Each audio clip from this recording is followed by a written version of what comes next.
what's going on? Mushrooms are popping up in your lawn. It's like Tinkerbell came and planted them all throughout your lawn.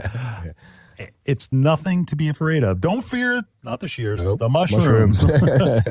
Hey, they're thriving on organic matter and moisture that's tied up into your lawn. It's something that occurs when we have as rainy and cool a season as we've had. The lawns really haven't had a chance to dry up. They usually are feeding off of like decaying thatch or any organic matter that's stuck in the soil. When the summertime hits or we start getting the ability for the soil to dry out a little bit, that those mushrooms will disappear on their own. You don't have to really, again, they're not something, it's not and don't think that, I'm going to put weed and feed on them. Mushrooms, let you know that those of you that love mushrooms, it's a fungi. It's not necessarily. It's a fun guy like Julio. Yeah, that's right. And that when you cut your grass, you may just knock them off. But there is something, if you have a area of mushrooms like in one spot, and then there's this yellow ring that goes around them. That's actually a lawn disease that's called fairy ring. And you're going to need to apply a systemic disease control. Look, we have had so much moist weather and wet weather, and it's been cool. And like the disease spores are just like, they love it. Huh? We're going to wipe this lawn out. Yeah, that's right. And it's because that's what happens. If we continue with a high humidity environment as the weather warms up, there's going to be brown patch. There's going to be all types of disease that are running through your lawn. I always think it's a great. I'm going to gripe about the 4-step program. Here's another reason I don't like the 4-step program, because it doesn't address disease control. In the Northeast, we have it's just ripe for disease in lawns, and that putting a preventative maintenance application of systemic, now understand that's systemic, right? Goes through the system of the grass plant, works from the inside out, and makes it resistant to the disease. Putting a preventative application of disease control now is a great idea, because then you're going to prevent these diseases rather than trying to play catch up.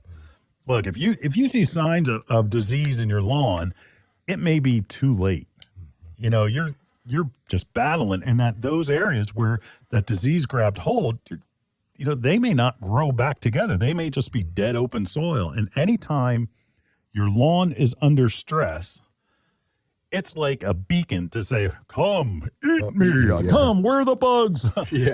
I can't fend you off. And all of a sudden you get all types of other types of things. So the best defense against weeds, for instance, and insects and disease is a healthy lawn.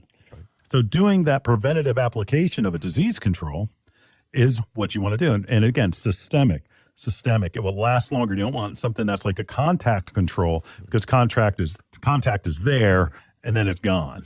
So those of you with a lawn service, that if you talk to them, they just don't let them talk down to you, okay? They may say, we put disease control down. And what they're doing is they're putting down a disease control that is a contact, and it really doesn't last very long. I suggest, discussing them what type they use. And if it is a systemic type, you're good. If not, go to your local garden center and buy the systemic disease control there and put it down yourself. Okay? There's a couple of ways you can do it. If you're watching on YouTube, and please, I encourage you to subscribe. We're a fun bunch of fellows, and we'll let you know every time we have a new issue of the Bloomers in the Garden show, and that you can watch it. So, systemic comes in a liquid. We like Bonide Infuse. Infuse is the name. Get it infused. It infuses the plant as a systemic disease control. There's also a granular version of Infuse as well. So if you want to put it down, and that this is a disease control that has a wide label, like you don't, it's not just for lawns. The granular would be basically just for lawns, but you could use it on perennials and annuals and shrubs and all different controls, all different landscape garden diseases. Okay. I'm not a big fan of putting anything systemic in the garden. If you're going to eat it and it's systemic, you may be eating it, a little bit of disease control. So you know. Yeah. But as far as that goes, I would use a contact in the garden. Yeah. But if it's a flower garden, by all means, you know, roses, absolutely. Oh, yeah, that's it. Absolutely.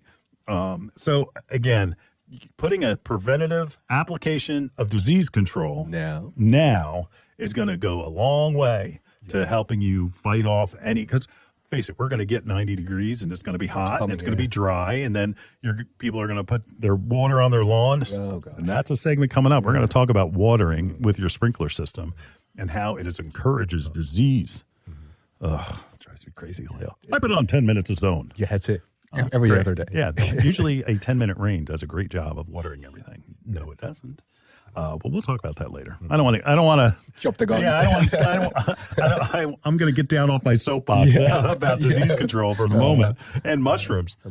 Don't fear the mushrooms. Okay, don't fear the mushrooms. It's nothing to worry about. It's just part of the season. It's not something that is hurting anything.